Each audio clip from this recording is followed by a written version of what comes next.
ہم ایک بات جانتے ہیں کہ پاکستان کے عوام نے اپنے قائد کو جب اس نے یہ جملہ دیا تھا ظلم کا بدلہ تو 8 فروری کو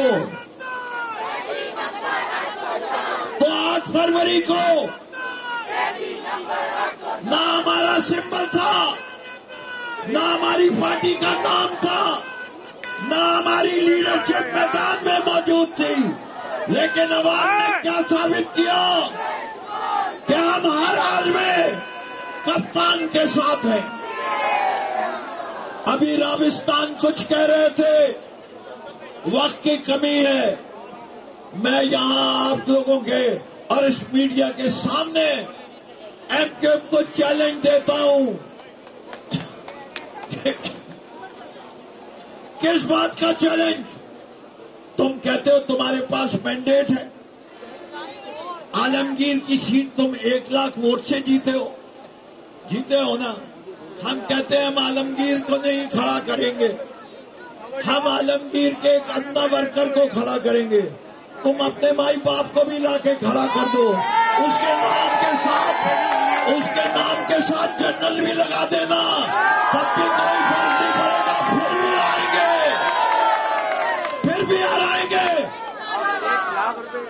ہرائیں گے۔ تمہارے مینڈیٹ کی یہ وقت تھی کہ رات کے 9 بجے فون آیا، مصطفیٰ کمال نے کہا کہ ہم جیت چکے ہیں، جبکہ کسی پارٹی نے کہیں کوئی جیت نہیں کی۔ یہ جو بوٹ پالیسیاں ہیں، انہیں کراچی کا مینڈیٹ کوئی نہیں دیتا۔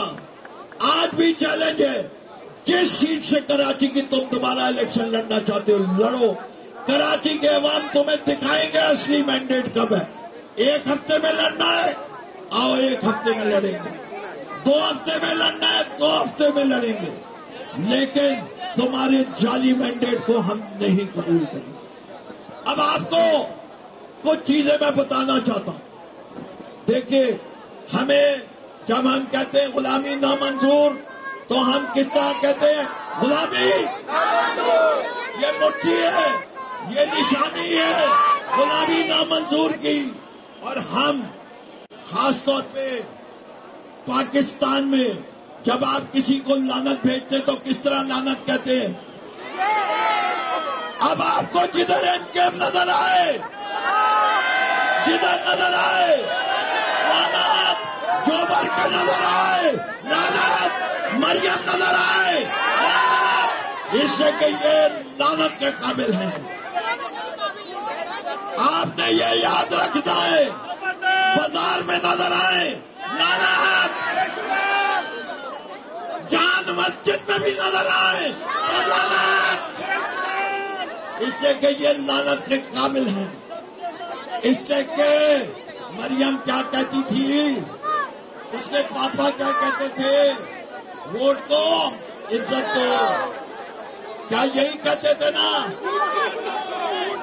تو میں کہتا ہوں اور آپ جواب دیجئے، عوام کی عزت، ووٹ کی عزت، ووٹ کی عزت، ووٹ کی عزت، اس سے کہ یہی ہمارا ہے کہ جو ووٹ ہمیں ملا ہے اس کو فوج بھی عزت دے، الیکشن کمشنر بھی عزت دے، اسٹیبلشمنٹ بھی عزت دے۔